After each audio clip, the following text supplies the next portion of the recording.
नमस्ते दोस्तों, ये हमारा प्रॉब्लम दिया हुआ है जो कह रहा है कि apply calculus of residues to solve minus infinite से infinite sine x upon x square minus 2x plus 5 dx।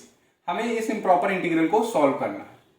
तो इससे पहले हम लोग जनरल केस की बात करते हैं।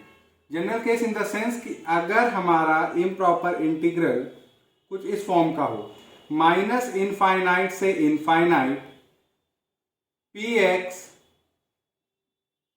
Upon qx cos mx dx, या तो फिर हमारा इम्प्रॉपर इंटीग्रल कुछ इस फॉर्म का हो, माइनस इनफाइनाइट से infinite px upon qx sine mx dx। अगर हमारा इम्प्रॉपर इंटीग्रल कुछ इस प्रकार का हो जिसमें कॉस और साइन इंटीग्रैंड में आ जाए, तो इस प्रकार के जब हम लोग इम्प्रॉपर इंटीग्रल्स को सॉल्व करते हैं तो हम लोग इसमें यूज करते हैं जॉर्डन्स लेमा। क्या यूज करते हैं? जॉर्डन्स लेमा का, जॉर्डन्स लेमा का। अब इसका यूज हम लोग कैसे करते हैं इस प्रकार के इम्प्रॉपर इंटीग्रल को सॉल्व करने के लिए, तो जरा उसको समझिए।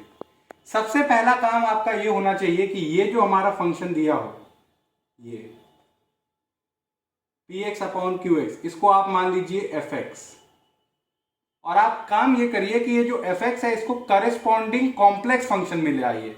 मतलब कि आप जो fx है उसको आप लिखिए fz, और ये हो जाएगा हमारा pz अपॉन qz, जहां पर where pz and qz are polynomials. जहां पे ये px और qx क्या है? हमारे एक तरह के पॉलिनोमियल्स है। हमने क्या काम किया? ये जो हमारा x में था सारा हमने z में लिया, यानी कि कॉम्प्लेक्स फंक्शन में लिया, और pz और qz हमारे क्या है? पॉलिनोमियल्स। तो अगर आपको इस प्रकार के इम्प्रॉपर इंटीग्रल्स को सॉल्व करना है तो जो पहली शर्त है, जो पहली शर्त आपको माननी है वो ये कि ये जो qz इक्वल टू 0 है, यानी कि जो पॉलिनोमियल इसके कोई भी रियल रूट ना हो, हैज नो रियल रूट्स। ऐसा हम क्यों कह रहे हैं कि इसके कोई भी रियल रूट्स ना हो? तो जरा आप समझिए। हम लोगों ने प्रीवियस लेक्चर्स में एक थ्योरम पढ़ी थी जिसके हिसाब से यह था कि अगर हमारा फंक्शन रियल एक्सेस लाइन के ऊपर एनालिटिक है, अगर कुछ जगहों पे हमारा पोल एग्जिस्ट करता है, जैसे यहाँ पे, यानी कि रियल एक्सेस लाइन के ऊपर जितने भी पोल्स हैं वो सारे हम लोग कंसिडर करते थे। शर्त ये थी कि कोई भी पोल हमारा रियल एक्सेस लाइन पे नहीं होता था, यानी कि शर्त क्या थी हम लोगों की? Having no poles on real axis, on real axis. तो वही जो थ्योरम की जो कंडीशन थी वही यहां पे हम लोग को सेटिस्फाई करानी है। अब आप देखिए, ये हमारा एक रैशनल फंक्शन है। रैशनल फंक्शन में हमारी सिंगुलैरिटी सिर्फ और सिर्फ पोल होती है, और पोल निकालने का क्या तरीका? आप डिनोमिनेटर को जीरो करते हैं। तो जब आप qz को जीरो करोगे तो आपको वो सारे पॉइंट्स मिलेंगे जो fz के क्या होंगे? पोल्स। तो कहने का मतलब ये है कि अगर qz का कोई रियल रूट होगा तो वो फंक्शन का क्या होगा? पोल, जो कि रियल एक्सेस लाइन पे लाई करने लगेगा। इसलिए हम कह रहे हैं कि जो qz इक्वल टू 0 हो, इसका कोई भी रियल रूट ना हो। तो इससे कहने का मेरा क्या मतलब है कि fz का कोई भी पोल रियल एक्सेस लाइन पे ना हो, पहली कंडीशन। अब दूसरी शर्त क्या है? दूसरी शर्त है हमारी कि degree of qz exceeds that of pz, यानी कि जो पॉलिनोमियल qz है इसकी डिग्री ज्यादा होनी ही होनी चाहिए। किससे? जो हमारा न्यूमरेटर में पॉलिनोमियल pz है उससे। ऐसा क्यों कह रहे हैं? क्योंकि हम लोगों ने वो जो थ्योरम पढ़ी थी उसमें एक और कंडीशन थी कि ZFZ हमारा 0 पे जाना चाहिए जब Z हमारा मॉड Z इनफाइनाइट पे जाए। ये दोनों कंडीशन जब हमारा फंक्शन सेटिस्फाई करता था तो हम लोग कहते थे कि माइनस इनफाइनाइट से infinite f x d x ये किसको इक्वल होता था, 2 pi iota summation R plus.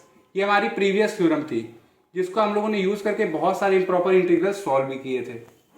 तो सेम यही चीज यहां पे भी लग रही है। कहने का मतलब मेरा क्या है कि जब डिग्री क्यूजेड की ज्यादा होगी, यानी कि जैसे f z equal to p z upon q z है, अगर डिग्री क्यूजेड की ज्यादा होगी तो डिनोमिनेटर में कम से कम एक जेड तो आएगा ही आएगा। अगर एक भी जेड अगर हमारा डिनोमिनेटर में आ जाता है और न्यूमरेटर में बिल्कुल जेड नहीं रहता है, तो जब जेड हमारा इनफाइनाइट को जाएगा तो एफ जेड हमारा जीरो को चला जाएगा। तो यानी कि उसमें क्या था, जेड एफ जेड को जीरो पे जाना था, यहां पे सिर्फ और सिर्फ एफ जेड को जीरो पे जाना है। कब? जब जेड हमारा इनफाइनाइट को जाए। तो क्या कंडीशंस है?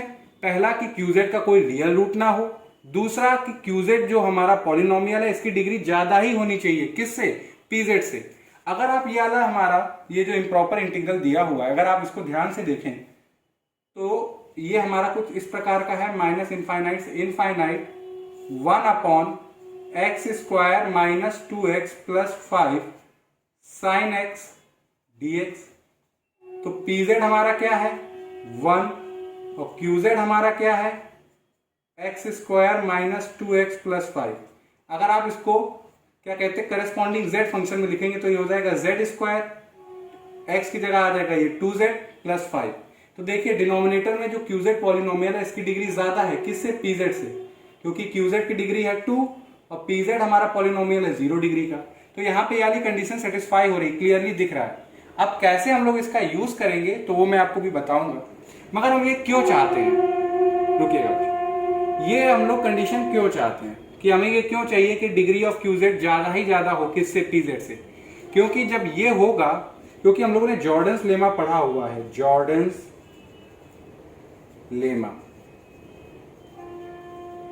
तो जॉर्डन लेमा हमारा क्या कहता था कि अगर फंक्शन एनालिटिक है upper half of the z plane पे except at finite number of singularity और एफ जेड अगर जीरो को टेंड कर रहा हो यूनिफॉर्मली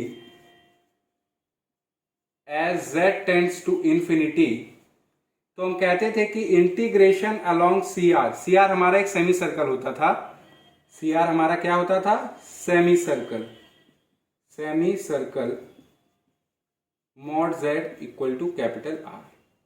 तो फिर इंटीग्रैंड जब हमारा ये कुछ इस प्रकार का होता था, ई की power iota m z f z d z, तो ये हमारा जीरो हो जाता था जब आर हमारा इनफाइनाइट को टेंड करता था।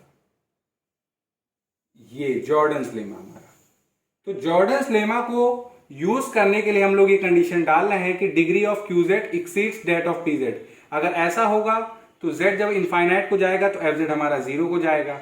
अगर ये हो गया कंडीशन हमारा फुलफिल तो हम लोग जॉर्डन्स लेमा का यूज कर लेंगे जब हम लोग इस प्रकार के इम्प्रॉपर इंटीग्रल्स को सॉल्व करेंगे। तो चलिए जो भी मैंने बोला वो आपको इस एग्जाम्पल के माध्यम से बहुत अच्छे से क्लियरली बताता चलो। तो चलिए ये जो हमारा इम्प्रॉपर इंटीग्रल दिया हुआ है इसको हम लोग सॉल्व करते हैं। अगर हम लोगों ने पढ़ा हुआ है कि अगर हमारे न्यूमरेटर में साइन या कोसाइन फंक्शन दिया हो तो आप उसको कन्वर्ट कर दीजिए एक्सपोनेंशियल फंक्शन में। कैसे? जरा देखिए इसको कि माइनस इनफाइनाइट से इनफाइनाइट ई की power iota x x square minus 2x plus 5 dx। और आप काम करिए कि आप इमेजिनरी पार्ट ले लीजिए, इसका इमेजिनरी पार्ट ले लीजिए। किसका? ये जो हमारा इम्प्रॉपर इंटीग्रल है इसका वो आप सॉल्व करिए और इसका जब आप इमेजिनरी पार्ट लेंगे तो ये इक्वल आएगा हमारे माइनस इनफाइनाइट से infinite sine x upon x square minus 2x plus 5 के। अब ये कैसे हुआ तो जरा इसको भी देखिए। यूलर्स फॉर्म आप जब लगाएंगे तो e की पावर आयोटा एक्स हम लिख सकते हैं cos x plus iota sine x, और आप जब e की पावर आयोटा x का इमेजिनरी पार्ट लोगे तो ये हो जाएगा हमारा साइन x। तो यही तो हमने किया कि e की पावर आयोटा x का हम लोग क्या ले रहे हैं इमेजिनरी पार्ट, जो कि किसके इक्वल है? साइन x के।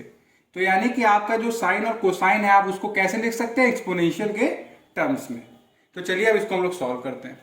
आप काम करिए, हम लोग इसको सॉल्व करेंगे सिर्फ ये वाला इतना पार्ट, और जब सॉल्व करके जो हमारा रिजल्ट आएगा उसका हम लोग इमेजिनरी पार्ट लेंगे तो वो हमारे इस इम्प्रॉपर इंटीग्रल के इक्वल होगा। तो सबसे पहला काम, ये जो भी हमारा इंटीग्रैंड है आप इसको करेस्पॉन्डिंग कॉम्प्लेक्स फंक्शन में कन्वर्ट करिए, यानी कि consider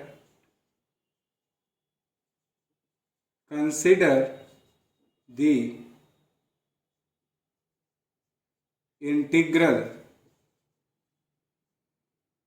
integration along C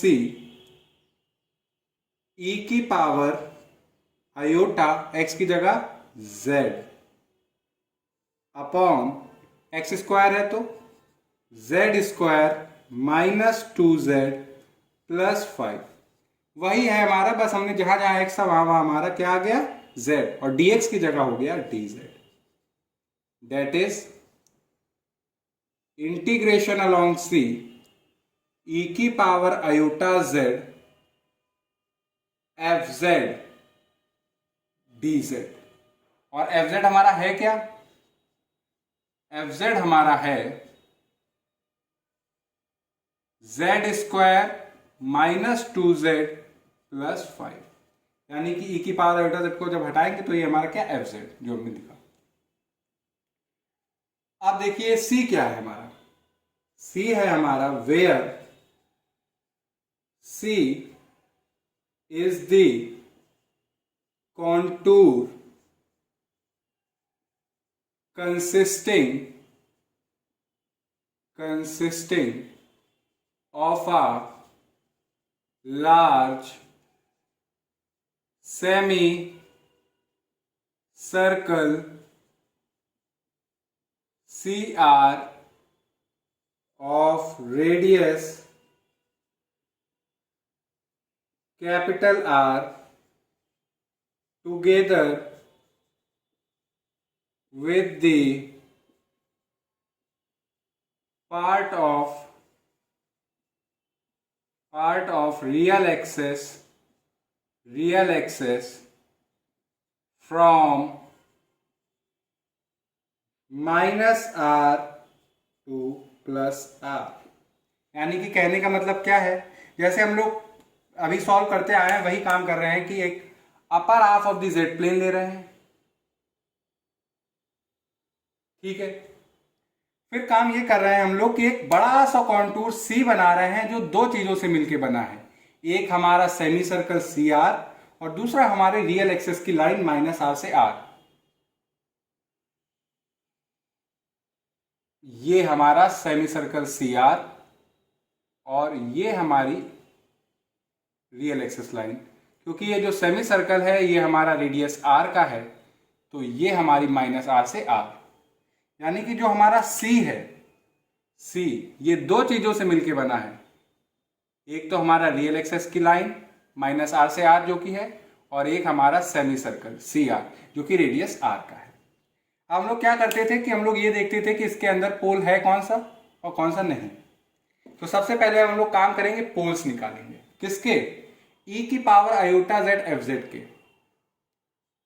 poles of e की power iota z fz are given by आप खुद देखिए, e की power iota z upon z square minus 2z plus 5, ये एक हमारा एक तरह का रेशनल फंक्शन है, तो इसमें सिंगुलरिटी हमारी सिर्फ और सिर्फ पोल होगी, और पोल को निकालने का ये तरीका है कि आप डिनोमिनेटर को कर दो 0, तो यानी कि z square minus 2z plus 5 हो जाएगा हमारा 0। अब आप यहाँ पे लगाइए रूट निकालने का फॉर्मूला जो कि होता है माइनस बी, यानी कि z equal to minus b यानी कि 2 plus minus under root b square यानी कि 4 माइनस 4ac यानी कि 4a है 1c है 5, तो माइनस 20 अपॉन 2a यानी कि 2 इंटू 1। अब आप देखिए इसको, ये 2 प्लस माइनस ये हो गया माइनस 16 और -16 का जब आप स्क्वायर रूट लोगे तो आएगा 4 आयोटा अपॉन 2। तो हमें पोल्स मिल गए किसके, ई की power iota z f z के, जो कि हैं, अब 2 से डिवाइड करोगे तो आएगा -1 प्लस 2 आयोटा, जिसको नाम दे दो आप अल्फा, से अल्फा। और एक आएगा हमारा रूट 1 माइनस 2 आयोटा, जिसको नाम दे देते हैं हम लोग बीटा, से बीटा। तो यानी कि हमारे पोल्स आ गए किसके, हमारे जो इंटीग्रेंड दिया हुआ है इसके हमने पोल्स निकाल लिए। तो कह सकते हैं कि 10 एफ जेड, यानी कि हमारा फंक्शन क्या है, ई की power iota z f z has, ये हमारे कैसे पोल हैं, simple poles, has simple poles at z equal to alpha और बीटा। यानी कि z इक्वल टू अल्फा और बीटा पे हमें सिंपल पोल्स मिल गए किसके, e की power iota z f z के। अब एक काम करिए, आप इनको लोकेट करिए कहां पे, c में, ये हमारा जो c दिया हुआ है इसमें लोकेट करिए। तो 1 प्लस 2 आयोटा, यानी कि रियल एक्सिस लाइन पे 1 और 2 आयोटा, यानी कि कुछ ये होगा हमारा अल्फा। और दूसरा है 1 माइनस 2 आयोटा, क्योंकि हम लोग कंसिडर कौन से करेंगे, वही सारे पोल्स हम लोग कंसीडर करेंगे जो रियल एक्सिस लाइन के ऊपर होंगे। 1 माइनस 2 आयोटा, यानी कि 1 माइनस 2 आयोटा, ये रियल एक्सिस लाइन के नीचे आ रहा है, हमें इससे लेना देना है ही नहीं, छोड़ देना है इसको। हमें किससे मतलब है, 1 प्लस 2 आयोटा, क्योंकि ये रियल एक्सिस लाइन के ऊपर है। और याद करिए अभी हम लोगों ने पढ़ा है कि कोई भी पोल हमारा रियल एक्सिस लाइन पे ना हो, तो आप देखिए दोनों रोड जो हमारे पोल्स आए हैं ये हमारे रियल एक्सिस लाइन पे लाइन नहीं कर रहे हैं, तो यानी कि सब चीज ओके है। तो हम कह सकते हैं कि 10 e की power iota z f z है simple poles at z equal to alpha beta, of which z equal to alpha lies, यहां पे हम ऊपर लिख दे रहे हैं बच्चों इसको, इनसाइड c, यानी कि z इक्वल टू अल्फा ही सिर्फ और सिर्फ हमारे c के अंदर आ रहा है, क्योंकि हमने सिर्फ और सिर्फ ये बात नहीं रखना है कि हम लोगों को रियल एक्सिस लाइन के ऊपर काम करना है। तो यानी कि हमें जो पोल हमारा रियल एक्सिस लाइन के नीचे, हमें उससे लेना देना नहीं है।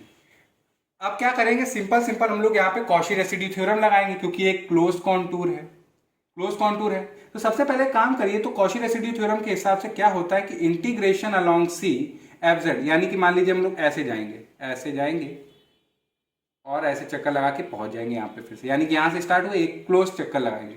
तो इस अगर जो फंक्शन है हमारा e की power iota z f Z, इसको जब इसके अलोंग इंटीग्रेट करेंगे c के अलोंग, तो ये किसके इक्वल होगा, 2 पाई आयोटा, और रेसिड्यू कहाँ पे, z इक्वल टू अल्फा पे, क्योंकि कॉशी रेसिड्यू थ्योरम क्या कहती है कि जो भी पोल हमारे अंदर हो c के, आप उनके करस्पॉन्डिंग रेसिड्यू निकालिए, उनका सम करिए और 2 पाई आयोटा से मल्टीप्लाई। तो सबसे पहले काम है हम लोग रेसिड्यू निकालते हैं z इक्वल टू अल्फा पे।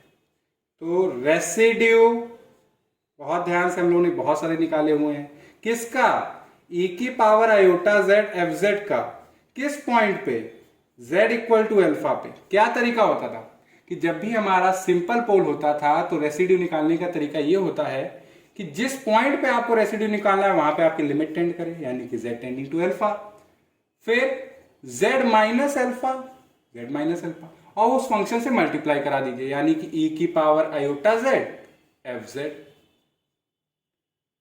ये अब आप काम करिए, इसको सॉल्व करिए, limit z tending to alpha, z minus alpha, e की power iota z f z हमें पता है क्या है, 1 upon z square minus 2z plus 5,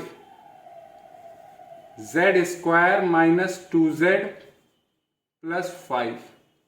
अब बच्चों आप ये ध्यान से देखिए, अल्फा बीटा हमारे रूट्स हैं z square minus 2z plus 5 के। तो z square minus 2z plus 5 को आप कैसे लिख सकते हो, z स्क्वायर माइनस 2z 5 को आप लिख सकते हो z minus alpha z minus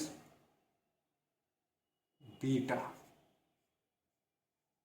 क्यों, क्योंकि z अल्फा बीटा क्या है, रूट्स हैं किसके, z square minus 2z plus 5 के, तो इसको हमने ऐसे लिख दिया। अब z माइनस अल्फा से z minus alpha cancel out हो गया। अब आप लिमिट पुट कर दीजिए, तो जब आप लिमिट पुट करोगे तो आएगा e की power iota alpha, alpha minus beta आया। अब अल्फा की वैल्यू क्या है, ई की पावर आयोटा अल्फा की वैल्यू है 1 प्लस 2 आयोटा,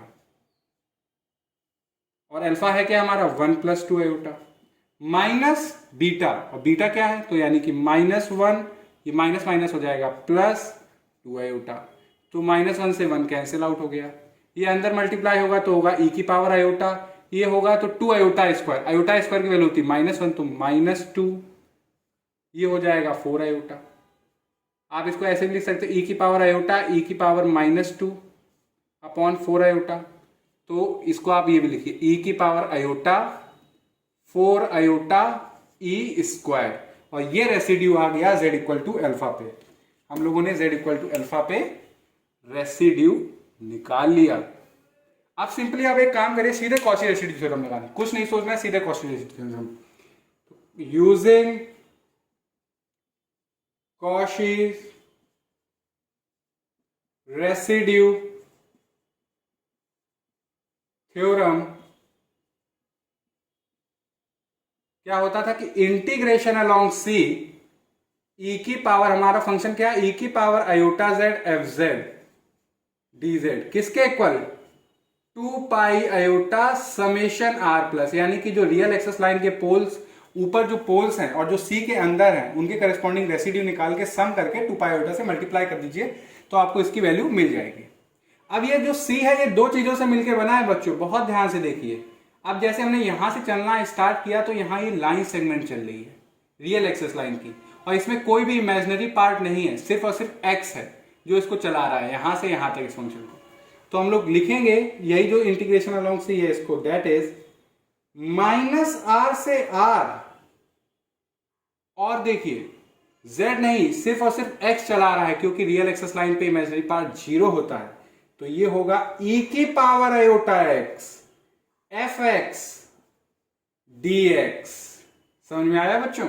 अब यहां पहुंच गए, गाड़ी रुक गई यहां पे, अब यहां से स्टार्ट हुए, यहां पे चल रहे हैं तो हमारा रियल पार्ट भी होगा इमेजिनरी पार्ट भी होगा, तो यानी कि हम लिखेंगे इंटीग्रेशन अलोंग सी आर किसका, ई की power iota z f z d Z. क्यों यहां पे x यहां पे z, क्यों, क्योंकि यहां पे हम चल रहे थे तो इमेजिनरी पार्ट 0 था, मगर जब यहां पे चल रहे हैं तो कुछ रियल पार्ट भी है कुछ इमेजिनरी पार्ट है, इसलिए z।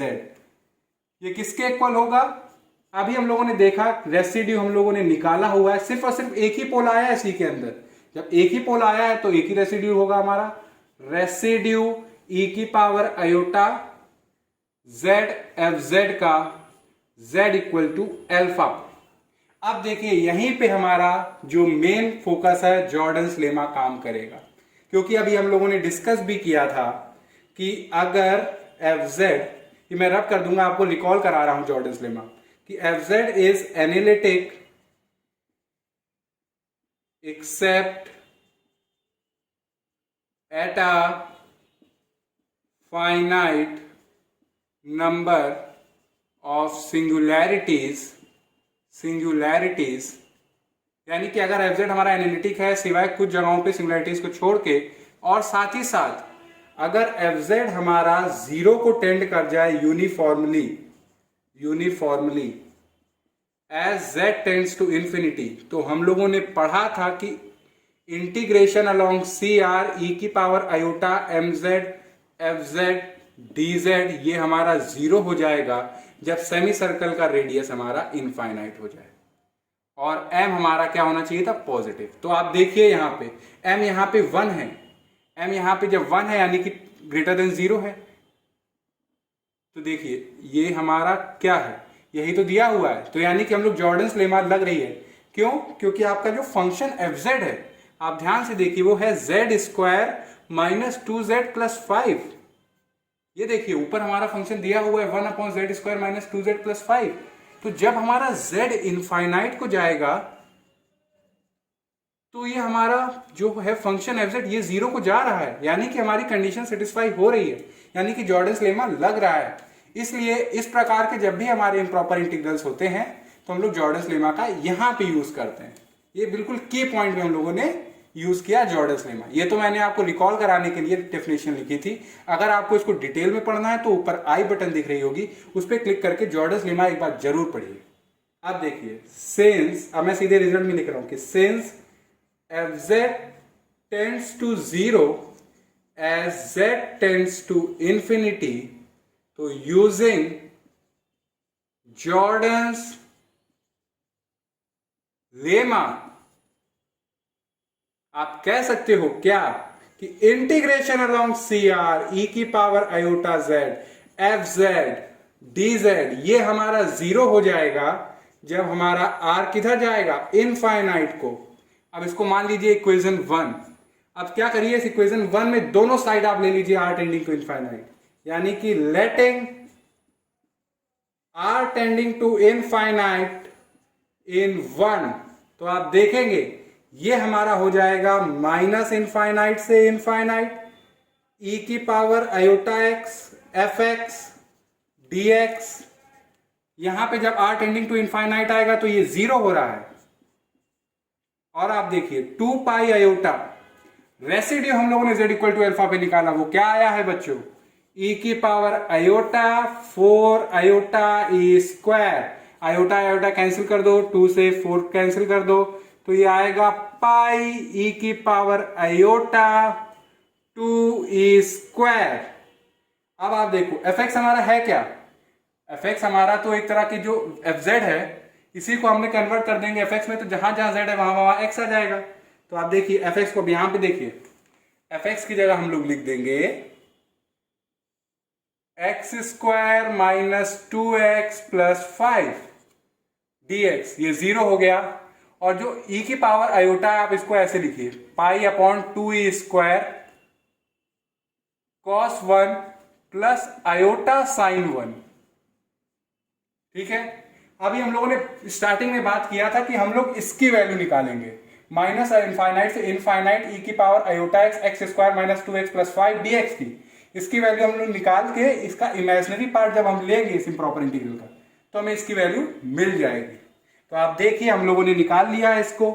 तो अब हम लोग क्या करेंगे, इमेजिनरी पार्ट लेंगे, imaginary part of minus infinite से इनफाइनाइट ई की power iota x x square minus 2x plus 5।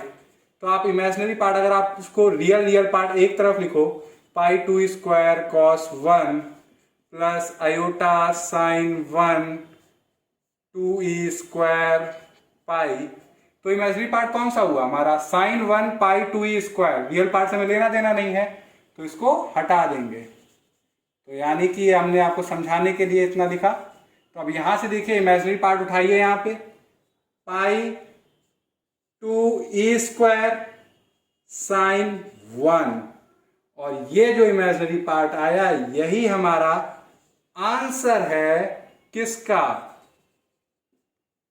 हमारा ये जो इम्प्रॉपर इंटीग्रल सॉल्व करना था इसका। तो यानी कि अगर मैं आंसर यहां पे लिख दूं, वैसे हम लोगों ने पूरा एक बोर्ड में पूरा सॉल्व किया है तो आप इसको नीचे लिखिएगा, वो आया पाई 2e स्क्वायर साइन 1, और ये हमारा आ गया आंसर। तो ये हम लोगों ने इम्प्रॉपर इंटीग्रल सॉल्व किया यूजिंग जॉर्डन लेमा का यूज। अगर आपको इसमें कहीं कोई प्रॉब्लम हो तो आप कमेंट सेक्शन में लिख के बताइएगा, और नेक्स्ट लेक्चर में हम लोग इससे रिलेटेड और भी एग्जाम्पल करेंगे। तो ये बस स्टार्टिंग है। ठीक है बच्चों, थैंक यू।